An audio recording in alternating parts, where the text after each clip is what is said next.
Honey, I blew up the business. Welcome to the podcast. We've got Vikas Shah here today. Hi, everyone. Thank you for having me on. Lovely to see you. Well, we can't see you. This is an audio podcast. You can't see him, but he looks fantastic. I've got to say. Go on. It's just moisturizer and good hydration, literally. There we go. Podcast ends. That's all you need to know. Podcast is over. Well, Vikas is listen, again, I'm going to embarrass him now by reading out some of his extremely long list of accomplishments.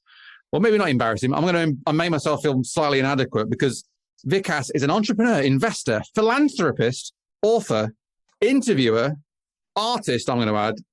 He's a poet and somewhat of a polymath and a real kind of like creative spirit. I've been really tuning into a lot of his thinking, his writing, his speaking and his interviews.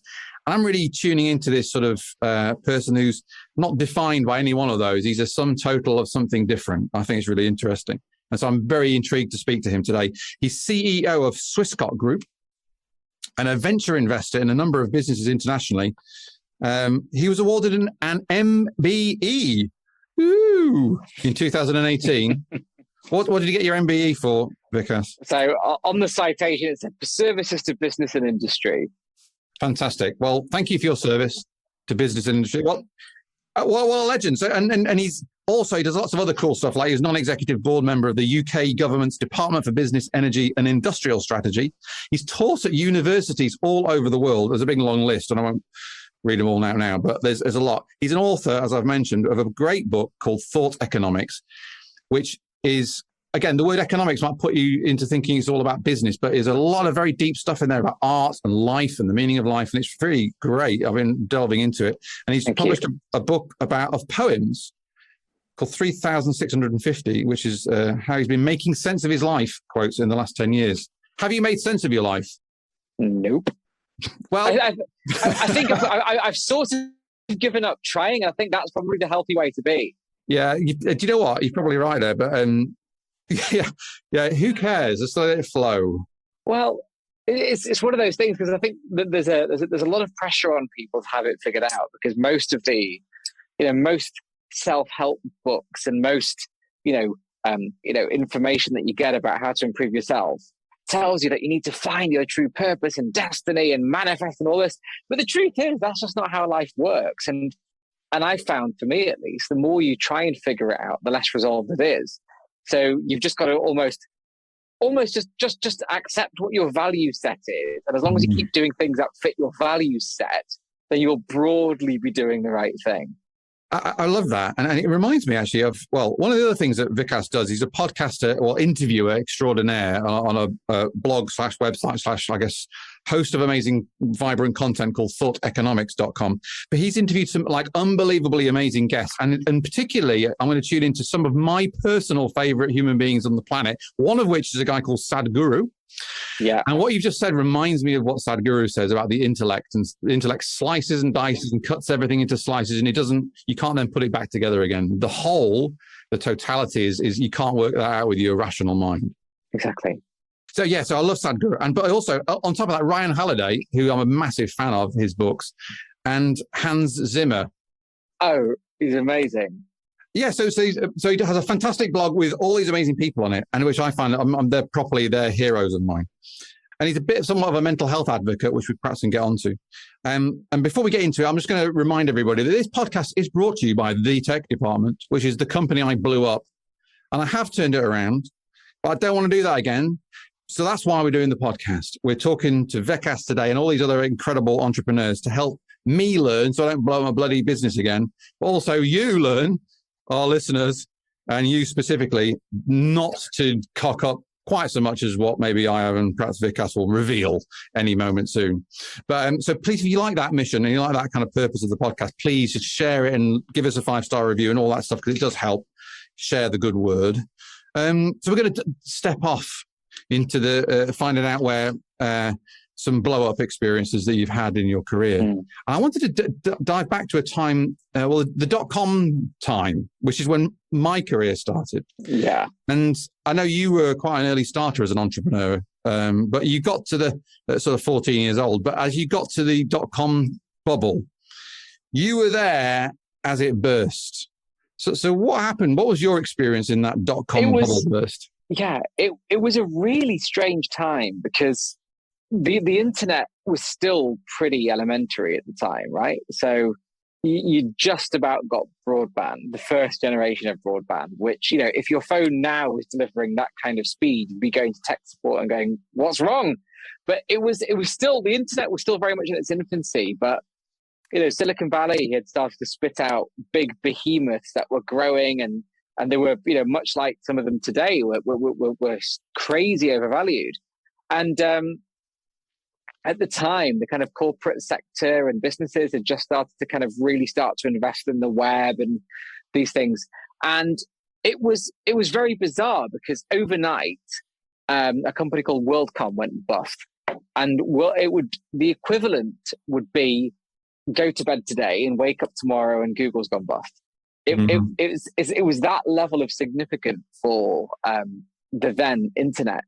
And the trail effect of that was, a lot of investors at the time who were still very new to technology pulled their money out of businesses. The stock market crashed, and it also caused a massive breakdown of confidence in the internet. So at the time, I had a business called Ultima Group. Ultima was an international web agency at that point. We did branding and marketing and infrastructure. We had offices around the world, and very quickly, a lot of our clients said, well, that was nice, but we're not going to necessarily follow on with this internet thing anymore. So maybe it was just a fad. So at that point, you don't really have a choice. You have to now do the right thing and get the business, into runoff mode as gently and as less painfully as you can. But it was a very, very strange time, because I think those of us who were in the technology and really inside what was happening felt it was almost inevitable that we would do a correction because the values and everything were crazy. But we still had a lot of faith in the technology and a lot of faith in what was happening. And so there was definitely this culture shock where the incumbents who were at the heads of these firms, who weren't necessarily of the era where the internet was a thing for them, suddenly thought, okay, fine, forget it. We'll look at something else. It was a very, very strange time. Yeah, it's weird to do. You can't imagine it now, but at that time, people did think it was just an optional thing that maybe you could do, but you'll tinker with it. Well, we didn't really have uses for it yet. The internet was still mainly brochures. There was a bit of digital banking, but it was really just an extension of your web presence online, but with a bit more information and some basic search features and things like that. We didn't have the level of integration of the internet into our lives now, where you simply couldn't imagine life without it now. Whereas then you could, because it hadn't been that long before when life didn't have the internet. So we didn't have the same level of normalization of the technology in culture and society. And so it was at that point, we could still go backwards. We could still go to life without the internet. But the ubiquity of that technology now means we simply can't do that. So this explosion happens. The equivalent of Google evaporates overnight. All your clients and the customers in the world think, well, this didn't work. Let's just go back to plan A, right? So you've got this company, this international business. You're doing incredible work. I believe you built the first content management system. You had this burgeoning publishing empire. Could you just describe what that day was like when you woke up and the equivalent of Google had evaporated overnight? Well, there's an immediate shock factor, because the first thought you have is, okay, well, that's a bit crap, but we'll be okay. Because naturally, I think our tendency, particularly when you're, business owners, you try and be positive and go, okay, this will be fine. But it's a bit like that meme that goes around of that dog sat at the dinner table with a coffee cup saying, this is fine, and the room's on fire. That was the reality. So I tried to reach out to a pal of mine who'd been a mentor for me for a long, long time, and I couldn't reach him. And so I was just like, okay, what do I do? And speaking to a few team members, everyone was worried, got on the phone to our lawyers and accountants, and they just said, look, you need to make a choice here, which is you can either carry on with the business and risk it, really becoming a catastrophic failure, or you can just, be a grown up and go into runoff. And I was still very early in my career, and at the time, business failure in the UK in particular was still very culturally unacceptable. So I sort of took a pragmatic decision, which is, well, I've got a long life ahead of me. I need to make sure, do things as well as I can, as cleanly as I can. So put the business into runoff mode. And it was only a few days later, I got a call from a mutual friend of my mentor, who'd literally become one of my best friends at the time. And he also had a web agency. I think his was the second in the UK and mine was like third at the time. Right. And he killed himself. He the stress of the situation, it was too much for him. Wow. And that was a hell of a wake up call as well, because I could kind of appreciate what he was going through. But I don't know, I had the benefit of naivety and the benefit of that kind of still youthful optimism, which meant that even when the business was in runoff mode, there was part of me, even, I'm not going to sugarcoat it, it was devastating. And, parts of that, the legacy of that still kind of, come and bother me today. But there was an element of optimism that meant that you could get through it and out the other side, at least. So how old were you at that point? You said you were early in your career. You were kind of, because you started entrepreneurial. Early 20s. So early 20s. Yeah, it was well over 20 years ago now. Long time. So okay. So you're early in your career. You've been doing some entrepreneurial things prior to that and the run up. This is a proper job. You've got an international company. You're kind of in your 20s, all raring to go with this new sexy technology. Then suddenly there's an off switch overnight. So you said it was devastating, and it still ripples out today. What are the ripples that haunt you today from that? Well, you always wonder what could have been. You always wonder, it was a very rock and roll time. It was a very, it was a very unique period in, I think, business history where there was genuinely this sense of anything's possible. And there was a huge culture of creativity and a huge culture of collaboration. And it was just a really special time. So I think there's an element of melancholy, which is I miss that because it was a really unique time. And I know things are different now. And, I've got friends who are in, agency businesses, and it is very, very different now. I mean, to give you an idea, the kind of rates that we were able to charge out a senior developer or designer at now, then 20 years ago, they've never recovered since. So the business model's changed. But the echo today is still that sense of a loss of identity as well then. Because, I'd gone through most of my formative years as the owner of a business, and all of a sudden that business failed. And then I was like, well, who am I now? And so reconfiguring your sense of identity is hard, and that takes a long time. And every now and again, you don't want to feel that gut punch of devastation of having to make decisions like that. And so, you hit bad periods in any business, and all of a sudden, it triggers you back to that period, and you wonder, well, will I get through it this time? Or what would happen this time? So it's one of those things that always happens. It's like a bit of, I think it's been summed up to me a little bit as almost like having PTSD, because it was like going through a digital war. That's interesting. Yeah, I can relate to that. Genuinely, because I've had a couple of bumps and scrapes in my career, and when you kind of look into the abyss and it's your baby, and like you say, your sense of identity is very much plugged into it, that's haunting. Completely.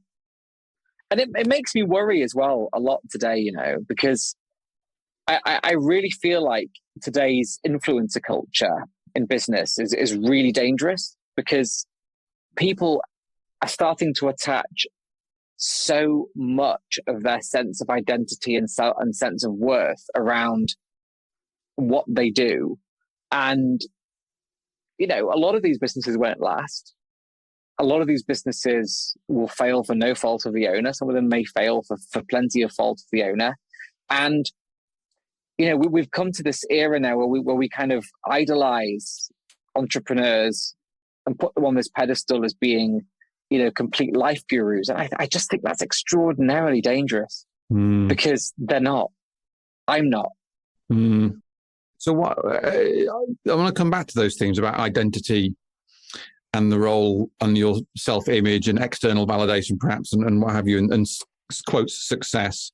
But just sort of dwelling on this moment in the dot-com period, you kind of, it's all gone wrong. You kind of hit this sort of, hit the thing, it's all horrible. And your good mentor has killed himself. And I imagine the emotional impact of that must have been pretty profound. First time I'd lost somebody that close to me.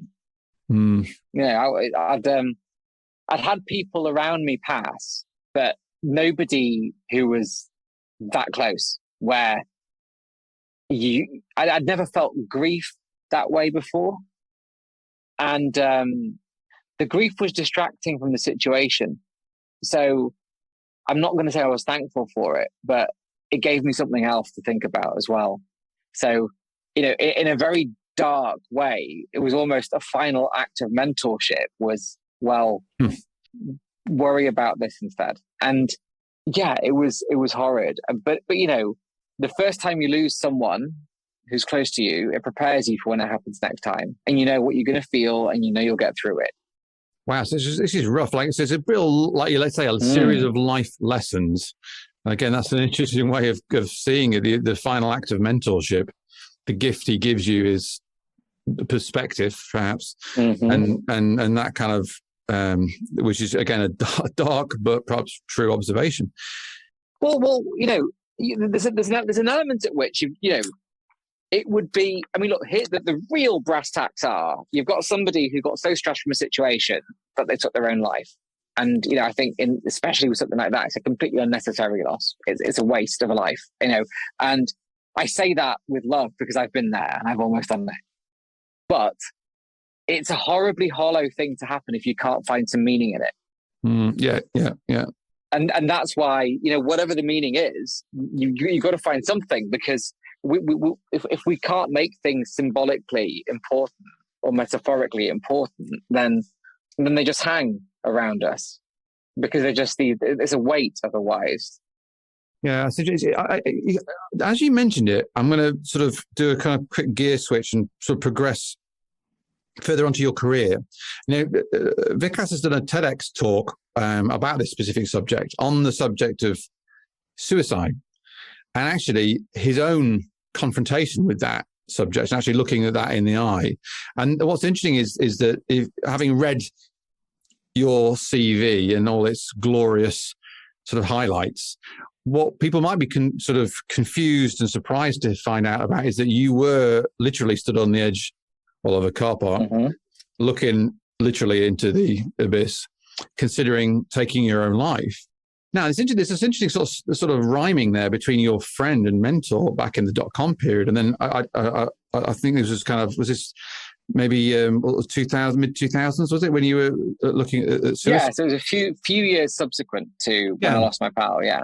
And so do you see a kind of, what's curious though is, like, how come this dude, who survived this digital war, this kind of this thing, you've got through it, you've seen your mentor, and you're carrying on the torch of the entrepreneurship thing, but you found yourself in a situation where you kind of, you are in that dark place that your mentor perhaps warned you about implicitly.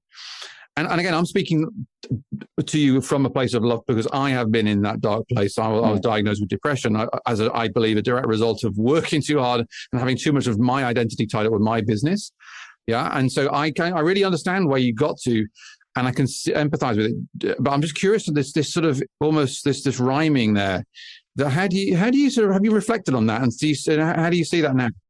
Yes, to the extent that I think there's definitely parallels, but some of it is a factor of what we value as a society, and therefore what we tend to do as individuals in that society, right? Because society values money and success and the kind of aesthetic of success, as opposed to it valuing the substance of success in all its forms.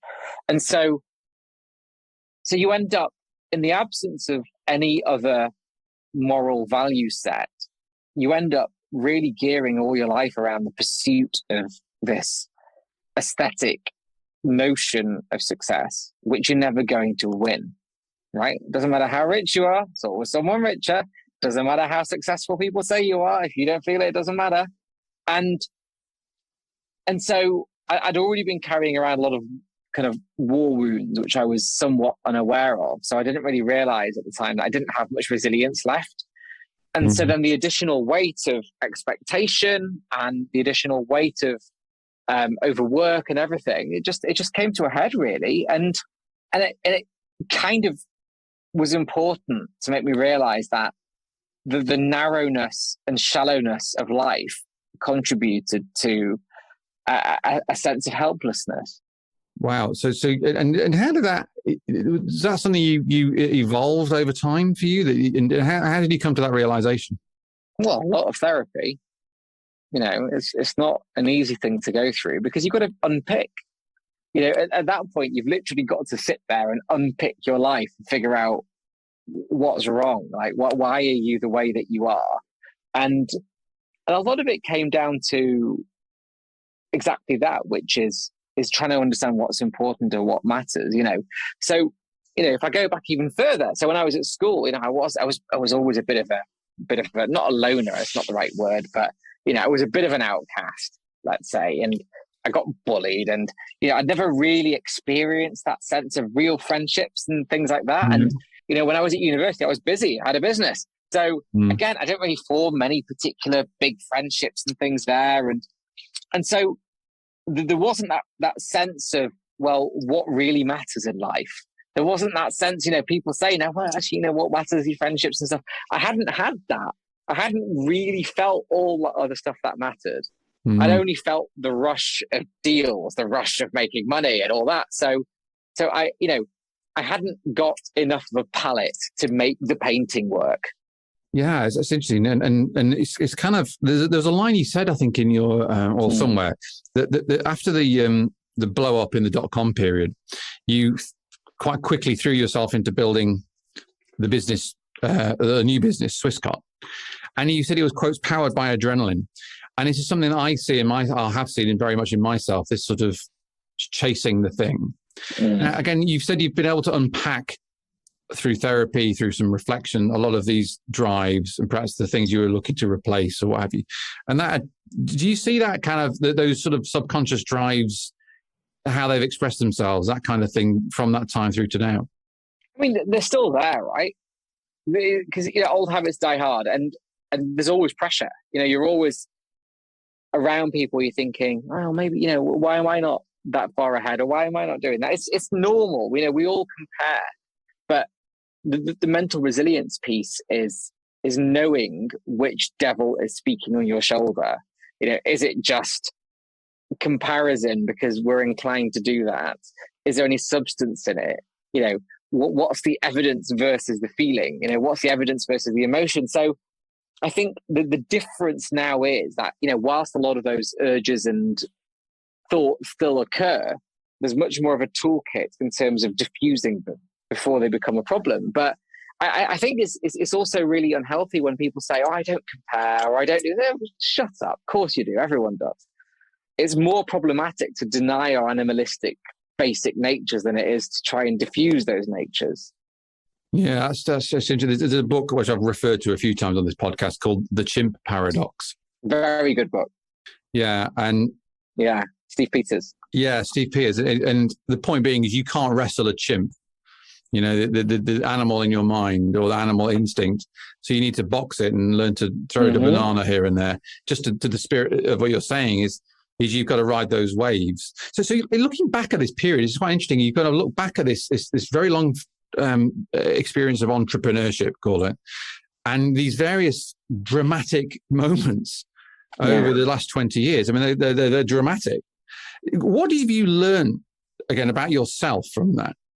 Well, I think one thing is you learn that you're probably a bit tougher than you think.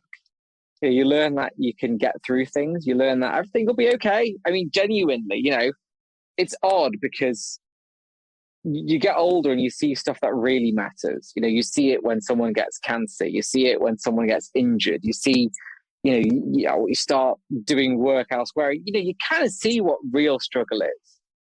And the struggles that we face in business can harm us economically.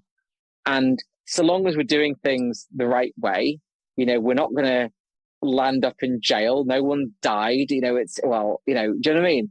It's a different type of struggle. And I think the more you live, the more you realize what real struggle is and what real consequences are. So I think as a result, you're able to put a bit more context around things. And I'm not going to say it makes it easier, because when you hit bumps in the road, as I think all businesses have over the last couple of years, you still have those existential fears like, oh God, what's going to happen? But it just gives you a bit more of a context to understand that even if the worst thing happens, you will get through it. It will be horrid and you'll pop out the other side and you will figure something out. For what it's worth, this week I've had a couple of bumps in the road in my business, and some of the things you're saying, like the kind of PTSD triggering thing, I get all these fears start going, it's going to happen again, it's going to be there again. And I've got to tell you, like, I've just got lots better at observing those things and letting them drift away, but they still happen and I still feel those emotions. But the reality is it might. Right? Yeah. Let's do some real talk. It might, when I speak to, when I'm doing mentoring and I get entrepreneurs who are worried about that, I go, well, what if my business fails? It might. Go figure. It's how you deal with that situation that matters. Like, you hear all these stories in the papers about, company owners that have had to go to court. And a lot of the time, it's because they did it badly. They stuck their head in the sand. They didn't realize their responsibility as company directors. It's very easy for the entrepreneurship press to say, oh yeah, go start a company, it's easy. But if you're going to start a company, you need to go read the governance code. You need to go and realize what your real responsibilities are now and realize how serious that is. And that's not to scare people, but it's to make sure you know the gravity of what you're doing. So with that in mind, yeah, businesses fail. Hundreds, thousands of businesses fail every year. It happens. But it's knowing that if that is to happen, you have a plan. How are you going to fail your business the right way? How are you going to make sure that you protect people as much as you can? And just realize that you can't escape from it. It could happen. Yeah, and that is the real talk. And the interesting thing, I think, is you look at all the statistics and it's pretty stark about how many companies survive over a year or 5 years or 10 years. But one's ego says, no, that won't be me because I'm the clever one. But that's also, I guess, it's the same as the fallacy of the most basic fallacy we all have, which is other people die, I won't. We all think we're going to live forever. And we all know in the back of our minds that one day we're going to die, but we don't really believe it. It's just other people that die. It's other people that have car crashes. There's other people that get cancer. It's one of those things that we have this bias about, right? And we take the same bias into business. Oh, it's other businesses that fail, not mine. And that's, again, the denial of the basic truth, which is there's no real science. There's no real, universe saying, I will protect that person.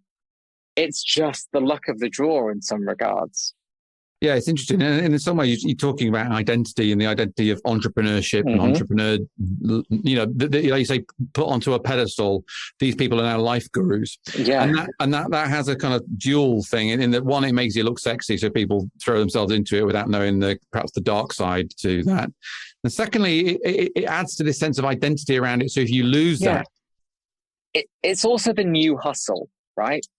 Like, it really pains me that you end up with entrepreneurs with millions of Twitter followers who just post motivational quotes all day and talk about how you should always be on the grind and always hustling. It's just the new hustle, because guess what? They sell lots of books and they get paid massive speaker fees and TV appearance fees. And, but it also drags thousands of people along on journeys which are just not real and not sustainable and not healthy.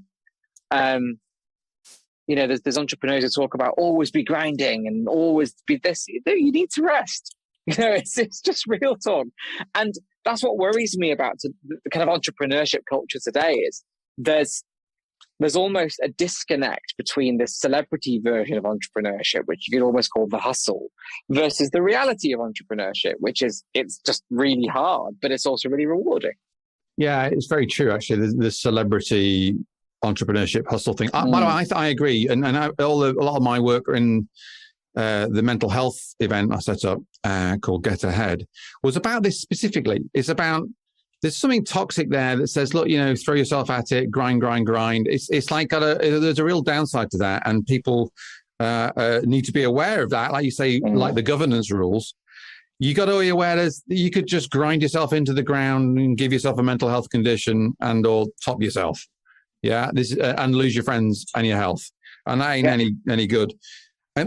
So I'm kind of so on this subject of kind of entrepreneurship. And you've had this sort of a unique position of interviewing a whole bunch of entrepreneurs, and you asked them to define entrepreneurship. And this is very much a focus within your book. But I'm curious to see, having said all that, there's a kind of toxic version of entrepreneurship, and there's a sort of real version of entrepreneurship. So if somebody's listening to this and is either thinking about setting up a company or is setting up a company, what's your version of entrepreneurship? What's the correct mindset to have? So I don't think it's a real thing, right?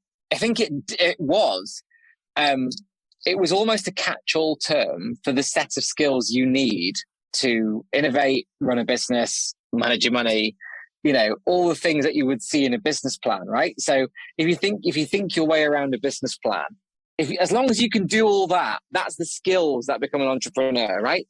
Then there's also some of the less resolved parts of it. Like, you've got to be a creative thinker. You've got to have a reasonable risk tolerance. You've got to have some resilience. But fundamentally, it's that skill set because you're a builder, right? So I think that's, to me, slightly unsexily what entrepreneurship really is. I think it's become conflated with almost being a replacement for, it's almost replaced religiosity in society, insofar as, when we go to big conferences and you see how people worship at the altar of it, that's very strange to me, when that's not the reality of running a venture or running a business. So I always think of entrepreneurship really as the set of skills you need to do well in business, to spot ideas, to commercialize, and to innovate. One of the things I really liked about the introduction in your book was you said you're not a shiny entrepreneur. You said you're from the world of small business. And I thought that's, again, it's funny, there's a definite kind of word association game with the word entrepreneur of shiny things. And actually, small business is just like a lot of kind of like drudge. That's most of us. Yeah. So could you speak on that? I mean, so what does it mean to be a small business person? Well, so the entrepreneurs that I know in life that have made really, really, really big money, it's been a combination of timing. They've all worked really hard and blah, blah, blah and all that. But a lot of it's been around market timing and luck. We all need that. And but on the flip side, I know most entrepreneurs that I know have businesses that do okay. I'm not going to sit here and plead that I'm not doing fine, because, I am broadly. But there's a big difference between doing okay and having, life-changing wealth and exits and all that kind of thing. And so I think the term small business is slightly dangerous today, because we think of small businesses and that actually really breaks up into so many different things. You've got micro businesses, you've got solopreneurs, you've got smaller businesses, you've got then scale ups and mid-size. And we need to kind of differentiate between these groups a bit more, because each group has different characteristics and different needs and different challenges and different opportunities, right? So, I know of lots of people who through the pandemic decided to quit their big corporate jobs and start professional services collectives. Great. You've now got law firms with 2 or 3 people that are doing fine. That's very different to someone who maybe is a freelancer. But we somehow lump all of those different sizes and scales of business into one term, which I think is a little bit unhealthy. Why is it unhealthy? Because it belies the diversity of those businesses. So let's think about a freelancer versus, a business with, let's say, 25 million pounds revenue and 50 employees, both of which are classed as small businesses. Both very, very different, right? The support they need is different. The point in their journey they're on is different. I think one of the key differences, I think, as a business owner is what you do. So I think in smaller businesses, you're much more active in many more parts of your business than you would be in larger businesses, naturally, as a function of what we are and are not able to manage as leaders. It's only last week, there's plenty of days last week when I was on a forklift back there or doing something else or just helping out in the kitchen. And it's just what you do. Because we're smaller. We don't have huge resources to throw money at every problem and solve it. So I think small businesses tend to be a bit more agile, a bit more innovative, because you don't have that big cash pile to solve everything with. I think culturally they can be better as well, because, you can still create a family business atmosphere. You don't have the external stakeholders necessarily of a publicly traded business. So it's just a very, very different atmosphere, very different approach. Yeah, no, it's I'm going to do a switcheroo here. And I wanted to talk to you about creativity. Yeah. And specifically your creativity, specifically. And actually how that relates to mental health. And we've talked a little bit about mental health and, well, mine and yours travails with it over time. And I'm just curious that, like, you've chose to express your reflections on the decade in the form of poetry. And actually listening to you and seeing what you put out, is so much creativity. It's like a kind of fire hose of creativity coming out of you. Now, I'm just curious, just because personally I've had this sort of recognition of the link between my expressions in the world and my mental health. What have you learned from your kind of, I guess, creative outpourings over the last decade or so? I think everyone has a valve, right? So, you fill any of us up with anxiety or trouble or whatever, and everyone has a valve, and that valve takes different forms. For some people that valve is exercise and running and ultra marathons and whatever. For some people it might be, going out, who knows?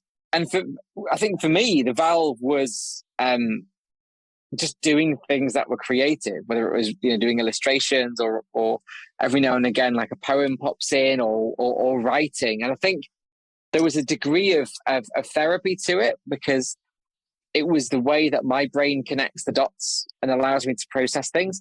But then there's also the need for an outlet, because sometimes it's really important just to say something to the world and throw it away. There's deep traditions in so many cultures of writing down your sins and burning them or casting them away, or writing down your wishes and putting them somewhere. And I think for me, that's what creativity serves. It's a way of just saying to the world, here's me and here's how I'm feeling, and then make what you will of that. I think it was important for me that it wasn't a job. It's something I do when I want to, if I feel the urge to do it. But I think it was so important because it helped me make sense of what was happening. Mm. And can you give us an example of like a time when you've used that to make sense of things or help you in a specific moment? So it tends to be that when I'm going through anything stressful, like it could be a personal situation, it could be a business situation, you can get caught in the stress in that particular moment, and that puts you in the situation rather than on it, right? And then I've learned over the years that kind of meditative practices and things are actually really important. I used to be very dismissive of them, but they've been pretty transformational. And so sometimes I'll do that. Like I'll sit and have a meditation or do a practice. Like for me, I'll do it a lot around exercise and things like this. And then sometimes a thought pops in and I'll just watch it. So it might be that a word pops into my mind and I'll just sit and watch it, and that word becomes a sentence and becomes a poem, and then I'll write it down and I'll feel better. And it's literally that simple. It's not like I sit there, in this room with the rain pouring outside with a pen going, I need to write something. It just kind of happens, and it just kind of feels better afterwards. And so I guess it's a bit like having mental gas, but it helps. Yeah, I'm quite like that. I can have lots of mental gas. I'm always breaking mental gas everywhere as I go. But like, yeah, it's good to get this stuff out. And I think it's something that, again, I was curious about how that would impact you and how you use that as part of your practice. And you talk a little bit about meditation there. Do you have a kind of a series of practices that you do every day, or is this a thing that happens as and when? So not a formal practice in the way that people might perceive it, because when I started doing mindfulness, the thing that I didn't like is I can't just sit on a cushion and think. Like, it doesn't work for me. And then, it was realizing that that's not what it's about. It's about being mindful and being able to be mindful in different situations. So, it might, so like nowadays, if I'm doing some exercise or something, I'll use that as an opportunity, because there's so much to be mindful about. Like, I can feel the weight of the weight, or I can feel my body moving on the spin bike or whatever. Or, when in the before times, when I used to travel a lot more, I used to take, probably, it was very rare that a week went by when I wasn't on a flight. And, that's a fantastic place to be mindful. You can just look out of the window and focus on what's happening out there and not what's happening, in your mind. So integrating that kind of practice of being mindful into the practice of life, I think was really impactful, rather than the kind of, right, I need to make 15 minutes in the morning and I'm going to listen to this thing. And I just find that's more of a virtue signal than an actual practice. Interesting. Yeah, I think there's something definitely something to that. One of the things I got from Sadhguru's book in engineering was he said about not putting labels on things or words on things. If you just didn't say, you saw an ant on the floor and you didn't go, hey, there's an ant. You go, let's look at it and really look at it. And just, it's this unbelievable creature that's just existing and doing its thing. And it's so, I started to do that with like a lot of stuff in the garden, I don't know, or out. Just go, don't put a label on it and dismiss it. Just really look at it without any words attached to it. And that just allowed me to kind of be in the moment and be in that practice of being mindful. But it just turned it into this sort of playful thing. Like, I'm just going to strip away any kind of knowledge and just turn it into like, let's look at this crazy little thing. Like, what is it? Exactly. And it brings back a bit of the wonder, doesn't it? Yeah. It's like, we all have these amazing camera phones now, and we've got this ability to capture that wonder. Just look. Like, it sounds like an odd thing to say, but just look. After it's been raining and you go for a walk, look in the puddle, see the reflection. Don't dismiss it. Oh, it's just a puddle. Who cares? Just look at it. Just feel that sense of, oh wow, that's kind of cool. Or like you said, you watch a fly doing its thing, buzzing about, and you watch how a bee drinks in a flower, and we dismiss it as being insignificant because the narrative of society tells us it is. But these things have huge significance, because if we get into the slightly hyperbolic sense of understanding these things, the absolute miracle of you observing a bee on a planet in a universe, the fact that any of that stuff happening is so mind-bogglingly impossible, yet here we are as beings intelligent enough to contemplate our own origins, observing this bee that's been around on Earth for hundreds of millions of years longer than we have. It's allowing your mind to kind of crash like that, and allowing your mind to hit the buffers by thinking about things that you can't comprehend is a beautiful experience. It is a beautiful experience, and it is magical. Roald Dahl, I believe, said that the world is magic all around us. We just need to see it. And I think that sense of wonder is almost a stripping away thing. So you can just be present. And you could call that mindfulness, you could call it whatever you want, but the fact you're just with it, I think it's quite, exactly. It's great. I think the word mindfulness comes with too much baggage. Yeah. But I agree. I think it's just about being present and just, being curious enough to just look more at things that are around you. That is a great little kind of, that's going to be your t-shirt in the Honey, I Blew Up the Business merchandise stall when we get around to doing it. What a great moment. But I think we should all reflect on that, because I think in all areas of our lives, including our businesses, that will be a relevant practice to implement. We're coming towards the end of our time together. So I'm going to ask you a question I like to ask people. And I'm curious to ask you because you've interviewed so many entrepreneurs. But what advice should an entrepreneur ignore? Most of it. Because especially right now, you start a business, and if you change your LinkedIn to say, I'm starting a business, you will be flooded with people offering you advice and coaching and courses and things like that. And, you know, it's been really sad sometimes when I've seen people with brilliant ideas who get so caught up in coaching and planning, they never get around to doing it.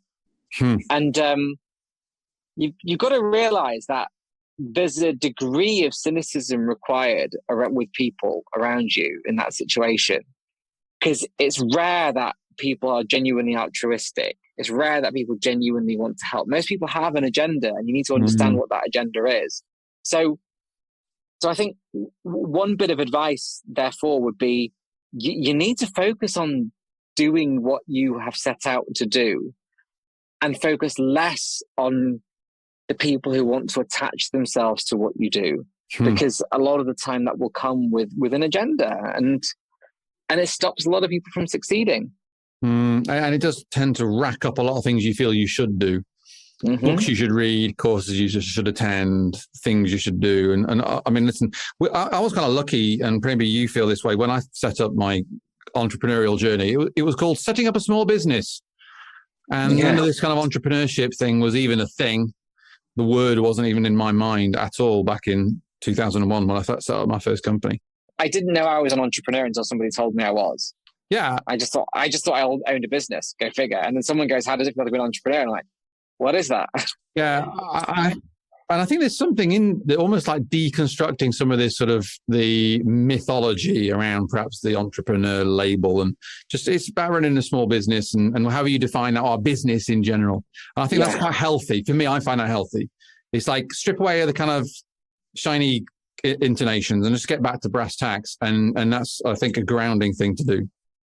I think so. And just splitting the entertainment side of entrepreneurship with the reality, you know, like, and don't get me wrong, I think, you know, a lot of the people on Dragon's Den, a lot of the dragons have been very successful. But I think they would also admit that it's good TV, you know.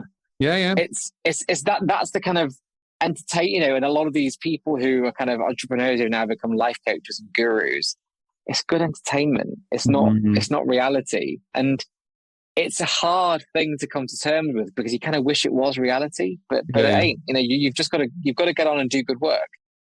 Do you mean I don't look like Brad Pitt in a Hollywood movie? Hang on. Yes, you do. Yes, you do. He's taking his glasses off, ladies and gentlemen, and I do now look like Brad Pitt in the Hollywood movie version of Dan Kirby's life, which I'm hoping one day will happen, of course. What a wonderful, wonderful conversation. Thank you so much. Where can we find more about you online, Vikas? So in the spirit of plugging, if you go to thoughtseconomics.com, and you can see all the interviews I've done. And if you click about, you can see a bit more about me, my background, and the things I'm involved in. I highly recommend it, by the way. It's a brilliant website, and there's so much great stuff on there. I'd recommend the books, recommend all the talks. Really, really do it. What a great, wise, brilliant, candid guest. Thank you for me, and thank you for everybody here. And everyone listening, I'll see you next time. Do you want to get the top 5 tidbits from each episode emailed to your inbox every Friday? Yes, you do. It saves you having to go through and make notes and make a note of all the books and all the ideas that are in the podcast. We go through and we choose the top 5 we like, plus put all the links into that email. So if you just go up to honeyiblewupthebusiness.com, yes, that's honeyiblewupthebusiness.com, and just enter your email address. There's a little box, just enter it in, and we will send you that information. And it saves you having to make notes and all that. That's make your life a bit easier. And of course, if you did enjoy the episode, please consider subscribing. We are trying to help people through this. So the more people that subscribe, review, rate on Apple, Google Podcasts, Spotify, the more people will see it and the more we can help. So help us help other people, other entrepreneurs like you. And before I go, I've got to say big up to my company, the tech department, the company we blew up and put back together again. They're generously supporting me on this mission through the podcast. So if you guys want to have a look at a company that can really help you improve your technology, make it better so your business gets better too, boosting your sales and your profit and a bit more sanity in your life, a little less stress, then head up to thetechdept.com, the tech department. My company, give us a look. On behalf of all of us here, thank you for listening, and I'll see you next time.